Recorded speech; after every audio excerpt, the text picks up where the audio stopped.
Donc, nous sommes en compagnie de Maximilien Van Aster, escrimeur et futur, en fait, représentant du Canada aux Jeux olympiques de Tokyo. Maximilien, merci d'être avec nous aujourd'hui. Ben merci, ça fait plaisir d'être là. Donc, certains ne savent peut-être pas, mais c'était ta deuxième participation, en fait, aux Jeux olympiques. Peut-être pour commencer, nous parler un peu de ton parcours, justement, ce qui t'a amené dans le monde de l'escrime et ce qui t'a, si on veut, poussé à continuer à avoir une carrière professionnelle. Ouais, donc j'ai commencé l'escrime, j'avais quelque part entre 7 et 9 ans, là. Je ne me souviens pas exactement, mais j'étais assez jeune. J'ai commencé les compétitions provinciales, nationales, tranquillement. J'ai fait ma première fois que j'ai été sélectionné dans l'équipe nationale senior, c'était en 2011. Ensuite, mes premiers Jeux olympiques en 2016. Et là, ça va être mes deuxièmes Jeux olympiques à Tokyo cet été. Et puis sinon, tu dis que je ne sais pas si c'est vraiment le cas, mais tu as connu ce sport-là quand même assez jeune. Et pourtant, justement, c'est pas un sport vers lequel les jeunes se tournent automatiquement, disons, dans l'enfance. Là, je pense à des sports, disons, plus connus, si je peux dire, comme le basket, le hockey. Toi, qu'est-ce qui a fait en sorte, justement, que tu t'es tourné peut-être plus rapidement vers l'escrime que certains autres jeunes? En fait, quand j'étais jeune, j'aimais beaucoup tous les films de chevaliers, les histoires de chevaliers, tout ça. Donc, c'est un peu ça qui a commencé, si on veut, ma passion pour l'escrime. J'étais chanceux. Je prenais des cours de natation dans un centre sportif proche de chez moi. Puis ça donnait qu'il y avait un club d'escrime dans le même centre sportif. Donc, c'est comme ça que j'ai commencé. Donc, c'est de la passion, mais c'est aussi un peu de chance parce qu'il n'y en a pas beaucoup de clubs d'escrime quand même. Non, c'est assez rare. C'est ça. Il y en a quelques-unes, mais il faut être quand même chanceux pour en trouver un comme moi je l'ai fait, là. Un bel addon, en tout cas. Ouais. Mais justement, c'est ça, en fait, c'est comme tu dis, c'est un sport un peu méconnu, c'est pas nécessairement beaucoup médiatisé non plus encore aujourd'hui. Penses-tu que justement, on devrait peut-être offrir un peu plus de place, parce que vous êtes quand même quelques-uns justement à représenter le Canada aux Jeux olympiques là aussi? Ouais, c'est sûr que j'aimerais vraiment ça, que ce soit plus médiatisé au Canada. C'est sûr qu'en Europe, c'est un peu plus médiatisé. Mais c'est sûr que s'il y avait plus d'attention médiatique, ça encouragerait aussi les jeunes peut-être qui savent pas c'est quoi l'escrime, qui ne connaissent pas ça, de se lancer puis d'au moins essayer. Il y en a qui vont adorer ça, qui vont continuer. Puis c'est sûr que ce serait bon pour l'escrime au Canada si c'était plus médiatisé. Puis tu mentionnais aussi ça que c'est aux alentours de 2011 que tu as commencé de façon plus professionnelle. Est-ce qu'il y a une compétition peut-être où il y a eu un déclic puis tu t'es dit, bon, je veux faire carrière justement dans l'escrime et je veux me rendre le plus loin possible, qui est dans ce cas-ci les Jeux olympiques? En 2011, j'ai fait une Coupe du monde junior en Pologne, puis je sais pas, c'était juste ma troisième Coupe du monde junior, donc j'étais quand même jeune. Puis ça faisait pas longtemps que je voyageais pour des compétitions et j'y allais là, avec pas trop d'attente. Finalement, j'ai fini troisième. C'était vraiment une bonne surprise. J'étais vraiment content, évidemment. Et c'est un peu ça qui a enclenché le reste de ma carrière, si on veut. Puis, parle-nous un petit peu de ta discipline, l'escrime, parce qu'il y a beaucoup de personnes là encore qui voient ça comme une épreuve en soi, mais en réalité, il y a quand même plusieurs catégories différentes, là. Oui, exactement. Donc, à l'escrime, il y a 3 armes différentes qu'on appelle. Donc, il y a le fleuret, c'est ça que moi je pratique. Il y a l'épée et il y a le sabre. Évidemment, il y a masculin et féminin. Donc, déjà, ça, c'est 6 épreuves individuelles.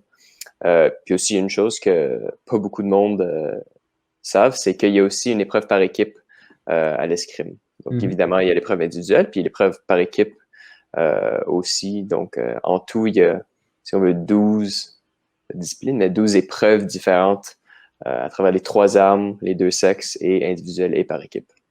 Donc, des fois, ça peut être quand même dur un peu de s'y retrouver pour quelqu'un qui n'a jamais suivi ça, justement, de bien comprendre, parce que je veux pas, j'imagine, les règles et tout ça doivent être différentes d'une catégorie à une autre, là aussi. Oui, c'est ça. En fait, c'est les règles qui sont différentes entre les 3 armes. La surface valable aussi, et c'est une des différences.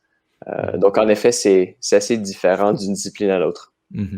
Et bon, un autre fait justement que peut-être peu de gens savent, mais tu es également nutritionniste dans la vie de tous les jours.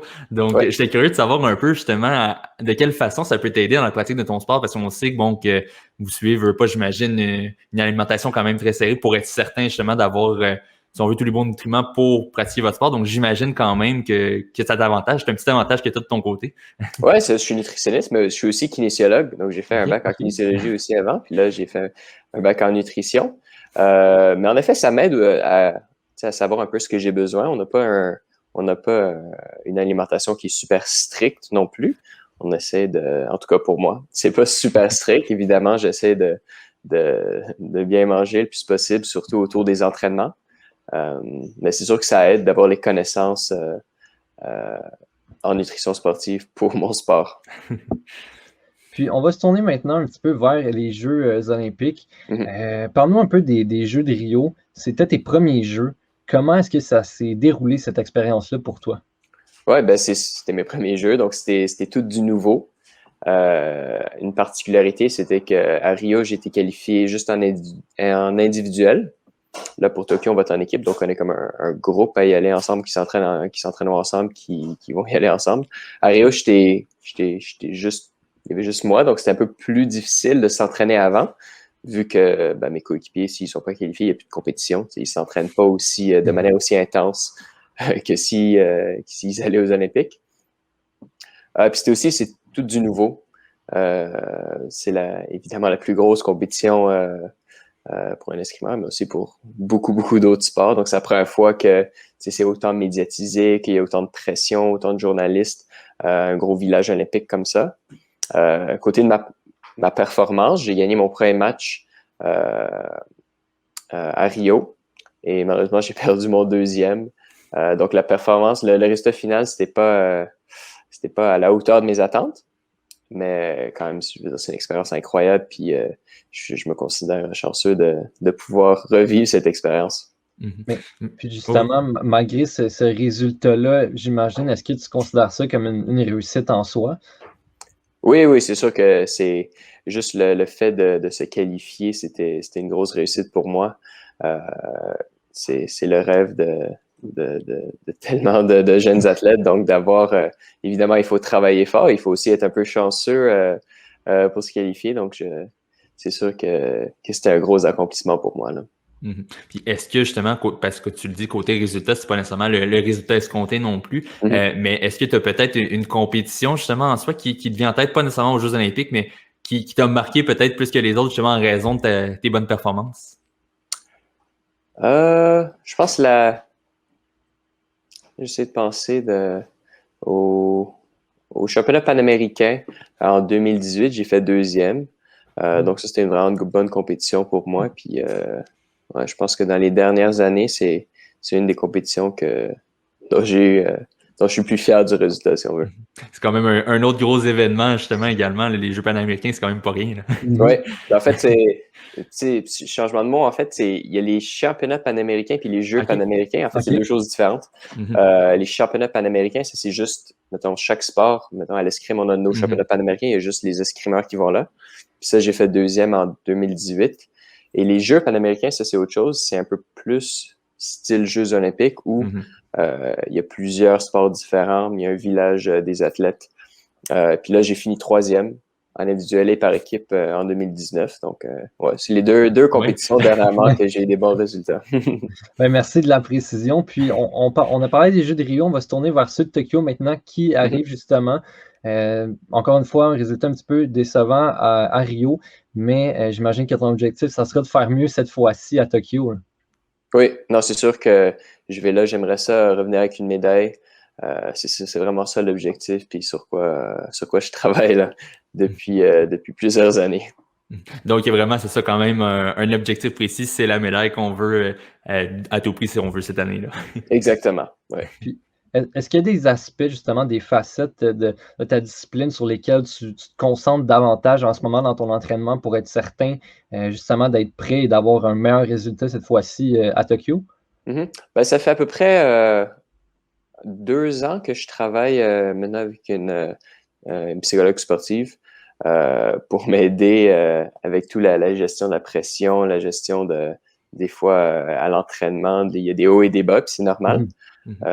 Puis j'ai vu, évidemment, avant la pandémie, on avait des compétitions et j'avais vu que ça avait un impact positif, ce travail-là, l'aspect mental.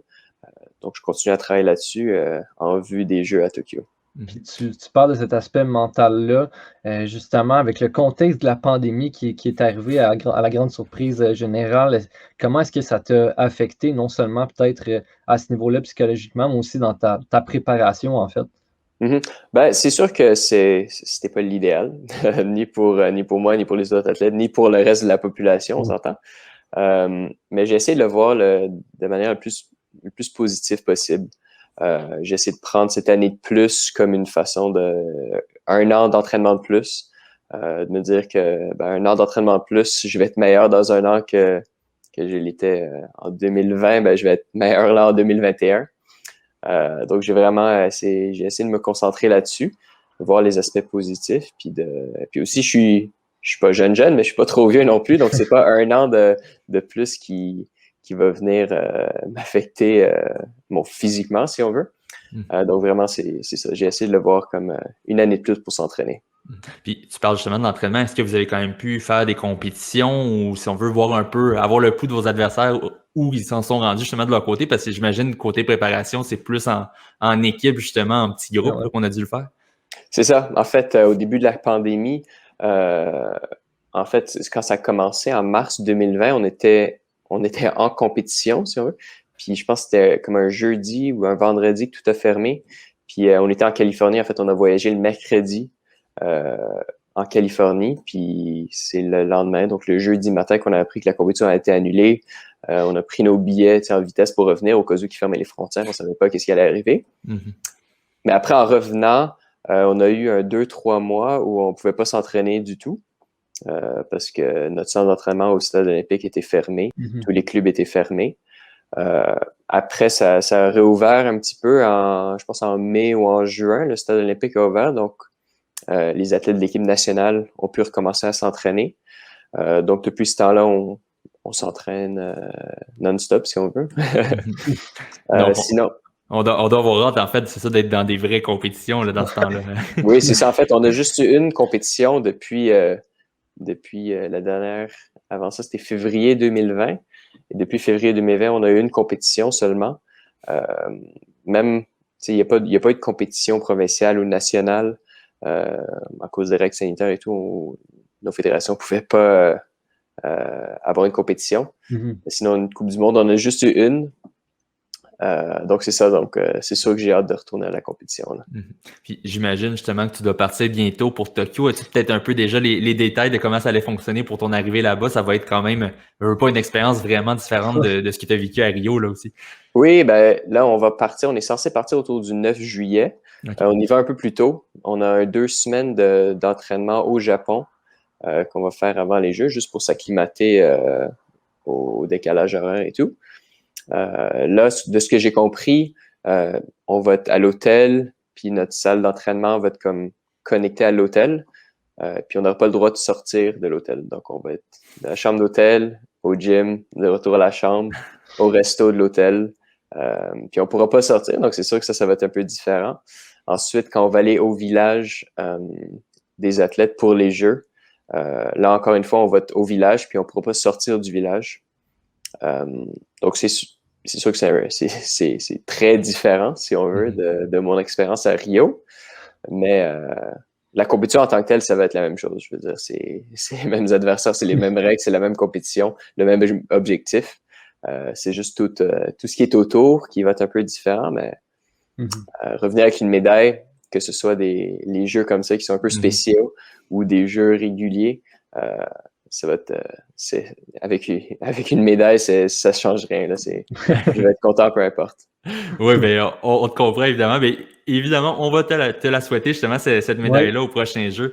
Maximilien, merci beaucoup en fait du temps que tu nous as accordé. Puis évidemment, on va te suivre justement avec une grande attention durant les prochaines semaines également.